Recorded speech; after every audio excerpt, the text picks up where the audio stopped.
Hello, good morning student. मैं आपकी Hindi teacher. बच्चों, आज आपके वीडियो का विषय है क्रिया। क्रिया को कार्य के नाम से भी जानते हैं। क्रिया कहो, कार्य कहो या काम कहो। यानी क्रिया माने कार्य। जिस शब्द से यह ज्ञात हो कि कोई काम हो रहा है, यानी जिस शब्द से किसी काम के होने या करने का बोध हो, उसे क्रिया कहते हैं। तो क्रिया वाले कुछ शब्द होते हैं, जैसे पढ़ना, चलना, खेलना, कूदना, हंसना, दौड़ना। ये सारी क्रिया वाले शब्द हैं। इन्हीं से वाक्य बनाए जाते हैं। वाक्य में जैसे पढ़ना है तो गरिमा पुस्तक पढ़ रही है, लिखना है तो राम लिख रहा है, दौड़ना बालक दौड़ रहा है, खाना मैं फल खाता हूँ वह खाता है। तो ये से जिस शब्द से कोई वाक्य बनाया जा सके क्रिया वाला, जिसमें क्रिया अनिवार्य होती है, उसे क्रिया कहते हैं। अर्थात कोई ऐसा शब्द जिससे क्रिया के होने या करने का बोध हो, उसे क्रिया कहते हैं।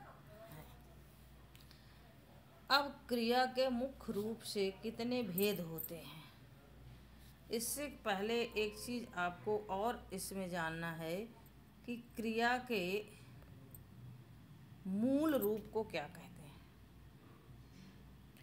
क्रिया के मूल रूप को धातु कहते हैं। धातु यानी जो मूल रूप है, उसका बदला हुआ रूप हिंदी में क्रिया और संस्कृत में उसको धातु कहते हैं।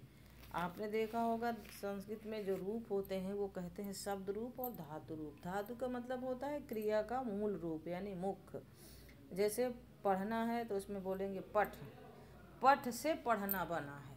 पढ़ना तो हिंदी का उसका रूपांतर रूप है, यानी पहला पठ बना, फिर पठ से पढ़ना बना।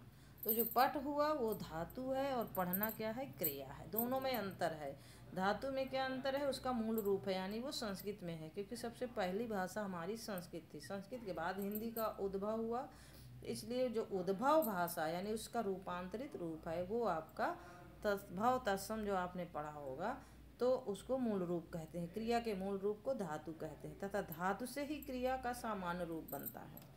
पहले धातु ही आएगी, फिर उससे बदल कर उसको क्रिया बनाया जा सकता है हिंदी में। तो इस प्रकार से क्रिया के दो भेद होते हैं। कर्म के आधार पर क्रिया के दो भेद हो जाते हैं। कर्म का मतलब जिसमें कर्म जुड़ा हो, और जिसमें कर्म ना जुड़ा हो उस सकर्मक और अकर्मक, इसीलिए इसके दो भेद हो गए। अकर्मक जिसमें कर्म नहीं जुड़ा होता, सकर्मक जिसमें कर्म जुड़ा होता है। कर्म का मतलब कर्ता के द्वारा जिस कार्य को किया जाए, वो सकर्मक और अकर्मक के रूप में होते। तो कर्म जहाँ कुछ में जुड़ा होता है, कुछ में कर्म नहीं। जैसे नमिता हंसती है तो हंस रही, इसमें कर्म नहीं है, तो ये कौन सी क्रिया हो गई, अकर्मक हो गई। लेकिन वहीं दूसरे वाक्य में है धोबी कपड़े धो रहा है, तो यहाँ पे कपड़े आ गया। अगर यही कह दिया जाता धोबी धो रहा है, तो वो सकर्मक नहीं होगी, अकर्मक होगी। लेकिन वो कपड़े धो रहा, तो कपड़ा क्या हो गया, कर्म हो गया। यानी जो कार्य कर रहा है उसका नाम है, तो कपड़ा कर्म है, इसलिए ये सकर्मक है। और जिसमें हंसती है केवल वो अकर्मक है। यानी जहाँ कर्म नहीं है वो अकर्मक है, और जहाँ कर्म है वो सकर्मक है।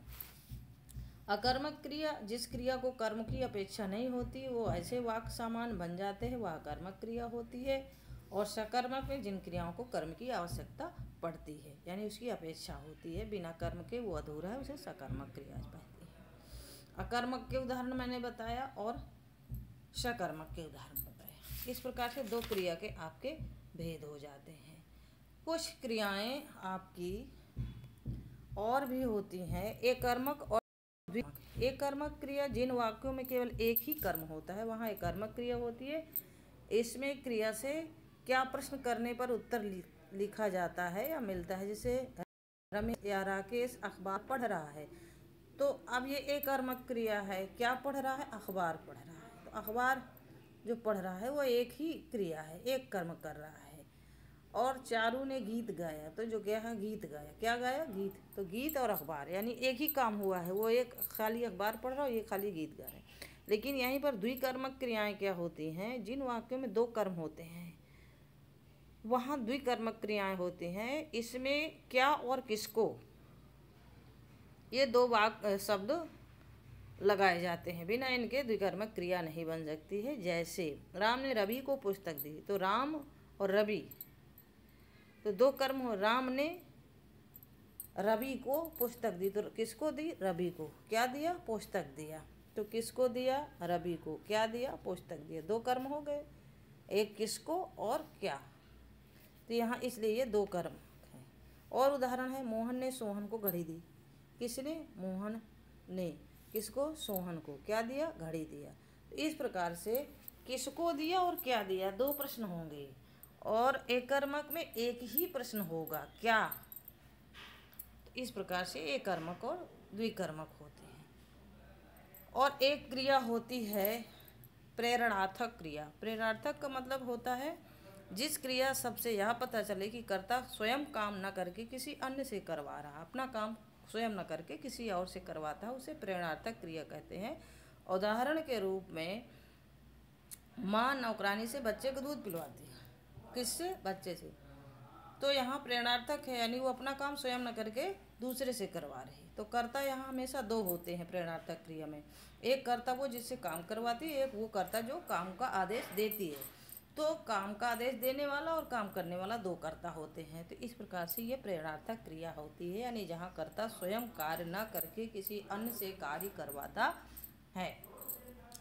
ठीक है, तो ऐसे प्रेरणार्थक क्रियाएं होती है। जैसे श्याम आराम से फल मंगाता है। तो श्याम क्या है? राम से फल मंगा रहा है। तो यहाँ पर प्रेरणार्थक क्रिया, यानी उसको प्रेरणा दे रहा है काम कराने के लिए स्वयं न करके। तो ये क्या हो गया? प्रेरणार्थक क्रिया हो गई। तो इस प्रकार से आपकी प्रेरणार्थक क्रिया हो गई। क्रिया का आपका ये पाठ 12 क्रिया की परिभाषा, क्रिया के भेद, और एक कर्मक क्रिया और द्विकर्मक क्रिया और प्रेरणार्थक क्रिया के विषय में आप आज जाने। और इसका आपका यहीं पर ये पाठ समाप्त होता है, और बाकी चीज़ें जब आपका ट्यूसडे को क्लास चलेगी उसमें क्लियर करेंगे। Thank you class.